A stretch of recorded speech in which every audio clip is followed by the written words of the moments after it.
아마 한국에서 가장 개발하기 어려운 도시를 꼽으라면 아마 경주를 꼽을 겁니다. 천년의 왕국 신라의 수도였던 이후로 개발 허가를 받기란 하늘의 별 따기 수준이죠. 그런데 경주만큼이나 개발이 어려운 곳은 서울입니다.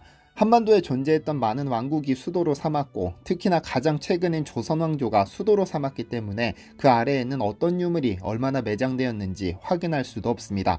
더구나 조선왕조 한양의 중심지였던 종로는 굴착기 한 바가지에도 유물이 줄줄이 소세지처럼 끌려 나와서 고층 빌딩은 꿈도 꿀 수 없었습니다. 하지만 언제까지 유물에 발목 잡힐 수 없어 서울시는 2010년 4대 문안 문화유적 종합보존 추진 방안을 마련해 개발을 허가하기로 하면서, 만약 조선왕조 실록 등 사료를 토대로 문화재가 매장됐을 가능성이 높은 지역에 대한 지표조사에서 문화재 유존구역이 발견되면 전체 개발구역의 10%가량 면적의 땅을 파서 유물의 가치를 평가해 전면적인 발굴을 실시할지를 결정한다고 못 박았습니다. 즉, 개발은 허가하지만 문화재가 매장됐다면 전면 발굴을 실시할 수도 있다는 의미입니다. 그리고 인사동 79번지가 딱 그랬습니다. 종로 2가 귀금속 상점들 뒤로 형성된 피막골에 대한 개발을 승인했는데, 조사 결과 문화재가 잔뜩 매장됐을 가능성이 제기됐고 결국 전면 발굴 조사를 실시하게 됩니다. 그리고 마침내 2021년 6월 종로 한복판에서 상상도 못한 유물이 줄줄이 소세지처럼 끌려 나오기 시작했습니다.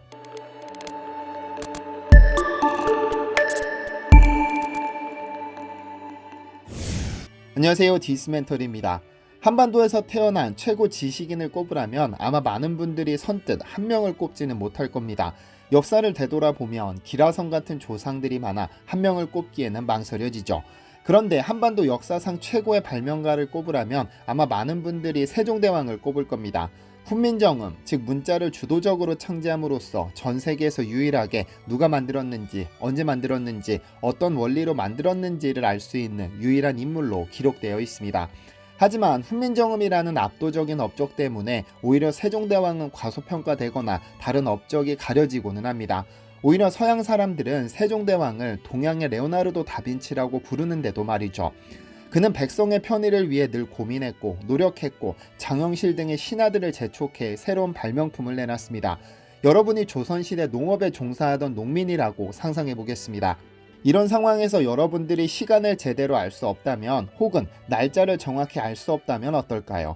약속을 잡는 것은 고사하고 계절을 알지 못해 농사도 제대로 지을 수 없고 내년도 농사계획도 세울 수 없을 겁니다. 그리고 이는 굶주림의 반복으로 이어질 가능성이 농후합니다. 조선시대 왕의 책무 중 관상수시라는 것이 있었습니다. 하늘을 관찰해 해와 달의 움직임, 계절에 따른 별자리 변화 등을 살펴 시간과 절기를 백성에게 알려주는 일에 소홀함이 없어야 한다는 것입니다. 그래서 왕의 권력이 하늘에서 비롯된다고 여겼던 유교에서도 천문학이야말로 제왕의 학문이라고 일컬었고, 유교를 숭상한 조선에서 임금은 반드시 천문학에 통달해야 했죠. 세종대왕 역시 이를 모를 리 없었고, 이에 장영실, 이천, 김조 등으로 하여금 앙부일구라는 해시계를 발명토록 했습니다. 이에 대해서는 뒤에서 조금 더 살펴보는 것으로 하고 2021년 종로구 인사동 79번지로 이동해 보겠습니다. 2021년 5월 인사동에서 본격적으로 발굴이 시작됐는데, 발굴팀은 20세기 전반 문화층부터 시작해 차근차근 시간을 거슬러 내려가기 시작했습니다. 그런데 16세기에 해당하는 3m 아래에서는 백자, 항아리, 화로, 총통 등 고고학적 가치가 높은 진귀한 유물들이 출토됐는데, 고고학자들은 임진왜란과 병자호란의 영향으로 봤습니다. 전쟁 때 피난을 떠나며 집안에 귀한 물건을 묻어놓고 이를 되찾지 못했을 것, 즉 전쟁으로 도성이 황폐해지면서 대대적인 재개발이 이뤄지는 과정에서 옛 집터들이 고스란히 땅속에 묻혔다는 것이죠. 그리고 굴착기가 잔뜩 파놓은 부지에서 구슬 같은 땀을 흘리며 발굴에 매진하던 6월 1일 마침내 사건이 터집니다. 이날 발굴팀은 승자 총통, 소승자 총통 등 15, 16세기 유물들을 잔뜩 발굴했는데, 그중 하이라이트는 총통 조각들 아래에서 발견된 금속 조각입니다. 총통 조각 아래에 3개의 둥근 고리가 잘린 상태로 가지런히 포개져 있었는데, 조각들에는 각각 눈금이 새겨져 있었습니다. 그리고 천문우주학과 명예교수에게 자문을 구한 결과 발굴팀은 전부 깜짝 놀랐습니다. 왜냐하면 자문을 담당한 충북대 천문우주학과 이용삼 명예교수는 즉각 서울로 달려왔고 이 금속 조각들은 다름 아닌 일성정시라는 사실을 알렸습니다. 세종실록에 따르면 바퀴 윗면에 새 고리를 놓았는데 이름을 주천도 분환, 일구백합환, 성구백합환이라 한다고 그 형태를 전하고 있는데 인사동에서 발견된 세 개의 둥근 고리가 바로 바퀴 윗면에 놓은 그 고리였던 겁니다. 그런데 이 발견이 놀라운 이유는 따로 있습니다. 세종실록은 총 4개의 일성정시를 제작했다고 기록하고 있지만 그간 실물이 단 하나도 발견되지 않았기 때문입니다. 물론 박물관에 전시되어 있기는 하지만 이는 세종실록을 바탕으로 복원한 것일 뿐 실물은 발견된 적이 없습니다. 그런데 이 귀하디 귀한 일성정시가 인사동 땅속에서 모습을 드러낸 겁니다. 대단한 발굴이 아닐 수 없죠. 그럼 어쩌다 세종대왕은 일성정시를 만들게 됐던 것일까요? 사실 이 시계는 당시 천문과학기술의 집약체입니다. 농업이 주력 산업이었던 조선시대에 임금의 가장 중요한 업무는 백성들이 농업에 전념할 수 있도록 하늘의 변화를 살펴 알려주는 일이었기 때문에 시간과 절기, 계절 변화 등을 파악하는 것이 최우선적인 과제였죠. 또한 왕의 권력은 하늘에서 비롯된다 여겼던 유교에서도 천문학은 제왕의 학문이라고 불릴 만큼 중요한 학문이었습니다. 이에 장영실, 이천 등은 해시계와 별시계의 기능을 하나로 모아 낮에는 해시계의 역할을 하고 밤에는 별자리를 이용해 시간을 관측하는 주야 겸용시계를 개발해 1437년 완성했습니다. 원래 일성정시가 등장하기 전 조선에서는 중국에서 전해진 천문 관측기기인 간이를 변형해 사용하고 있었는데 여기에는 치명적인 한계가 존재했습니다. 바로 윤희를 반영하지 못했던 것이죠. 윤일이란 우리가 세는 1년의 길이와 실제 1년의 길이가 달라 발생하는 오차인데 지구의 공전주기는 약 365.251로 우리가 아는 365일보다 0.251이 깁니다. 그래서 일성정시에는 이 윤일이 반영될 수 있도록 주천도 분환에 1461개의 눈금을 새겼습니다. 그래서 직접 4년에 한 번씩 하루씩 추가하지 않고도 매년 동지 자정에 주천도 분환이 반시계 방향으로 회전해 0.251을 보정했죠.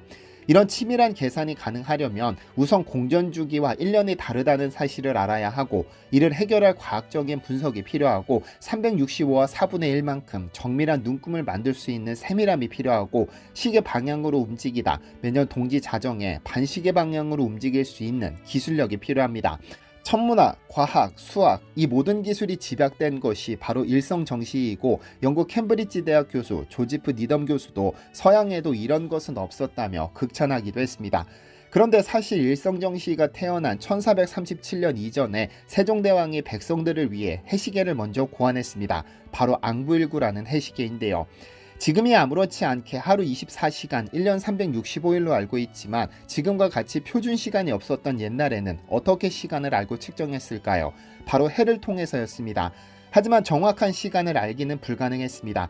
이 때문에 태양과 그 그림자를 통해 시계를 만드는 방법이 고안됐는데 해를 보고 시간과 절기를 측정하는 방법은 역사상 가장 오랫동안 활용되어 왔습니다. 특별한 장치가 없어도 간단하게 시간을 알아낼 수 있기 때문이죠. 특히 땅 위에 막대를 수직으로 세워놓고 그림자의 방향과 길이를 통해 시간을 파악하는 형태는 동서양을 막론하고 일찍부터 확인됩니다. 우리나라 유물로 남아있는 해시계 중 가장 오래된 것은 7세기 이후의 신라시대 화강암판 해시계로 그 파편이 있습니다. 그러나 진짜 우리 시계는 세종 때 비로소 나타나게 됩니다. 바로 앙부일구입니다. 천문일기와 시계들이 제작된 시기는 대략 1432년부터입니다. 천문, 역법 연구 결과가 각종 서적에 반영되었고 이와 함께 실제 기구를 통해 입증하는 작업이 병행되었는데 앙부일구를 제작하면서 참고한 것은 원나라의 앙의로 추정됩니다. 다만 세종 16년에 장영실, 이천, 김조 등이 만들었던 앙부일구의 형태는 완전히 다른데 앙부일구는 소뚜껑을 뒤집어 놓은 모습의 해시계라는 뜻입니다. 다만 원나라의 앙의를 참고했다고는 하지만 이런 형태의 해시계는 세계 어디에도 없는 물건입니다. 즉 다양한 중국 시계를 관찰해 우리나라만의 독창 시계를 만드는 데 성공한 것이죠. 앙부일구는 시계와 달력 기능을 동시에 수행하는데 구조를 보면 오목한 부분에 해의 그림자를 맺혀주는 영침이 있고 가로는 절기선, 세로는 시간선이 있습니다. 세로선을 읽으면 현재의 시간을, 가로선을 읽으면 현재의 절기를 알 수 있는 것이죠. 하지만 앙부일구에 숨겨진 과학기술은 상상을 초월합니다. 태양의 고도는 계절에 따라 다르다는 점은 잘 알고 계실 텐데 여름에는 그림자가 짧고 겨울에는 그림자가 긴 이유가 이 때문입니다.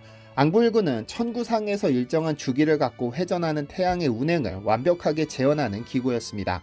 해 그림자가 드리워진 절기선과 시간선의 눈금을 읽으면 별도의 계산 없이 시각과 절기를 파악할 수 있었죠.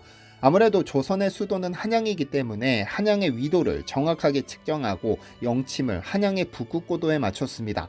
그리고는 이를 현재 종로구 광화문 우체국 부근과 종묘에 각각 설치하면서 무지한 남녀들이 시각의 어두움으로 앙부일구 둘을 만들고 안에는 시신을 그렸으니 대저 무지한 자로 하여금 시각을 알게 하고자 함이다라고 했습니다.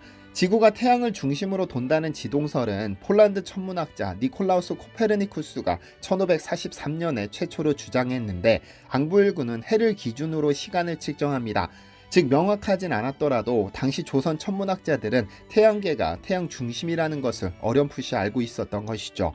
조선 초의 계산과 현대의 계산이 3천만 분의 1초밖에 차이가 나지 않는다는 것을 보면 당시 조선 과학자들의 지식이 얼마나 앞섰는지 알 수 있습니다. 그리고 앙부일구에는 세종의 애민정신이 그대로 드러납니다. 이 시계는 1434년 해정교와 종묘 두 곳에 설치했는데 이 장소는 한양의 동서를 가르는, 다시 말하면 유동인구가 가장 많았던 곳입니다. 세종은 백성들이 시각을 알고 활용할 수 있도록 배려한 것이고 한자를 모르는 백성들도 시간을 볼 수 있도록 십이지신 그림을 그려넣었습니다. 하지만 안타깝게도 세종시대에 만들어진 두 개의 앙부일구는 현재 남아있지 않고 이후에 제작된 것들만 일부 남아있습니다. 일각에서는 조선시대 세계 최고 수준의 과학기술력을 가졌던 우리나라가 현대시대에는 왜 과학 분야에서 두각을 나타내지 못하냐는 탄식을 내뱉기도 합니다. 애초에 정확한 반구형 물체를 만드는 것이 조선시대에는 엄청난 기술력이었고 그 오랜 옛날 태양을 보며 시간을 계산하고 이를 통해 애민정신을 실천한 세종대왕의 추진력은 실로 대단한 것이었죠. 일제강점기와 한국전쟁을 거치면서 우리는 많은 유산이 해외로 유출되거나 잃어버렸습니다. 지금도 가끔 앙부일구가 해외 경매에 등장하는데 이 모든 것들이 고향으로 돌아오기에는 적지 않은 시간과 노력이 필요할 겁니다. 모든 유물을 돌려받지는 못하더라도 우리 선조의 자랑스러운 기록을 온전히 기억하는 시간이 됐으면 좋겠습니다. 시청해주셔서 감사합니다. 디시멘터리에서는 여러분의 제보를 기다립니다. 제 채널에서 다뤘으면 좋겠는 뉴스 또는 널리 알려졌으면 하는 영상은 디시멘터리 네이버.com으로 보내주시면 소중히 제작하겠습니다. 시청해주셔서 감사합니다.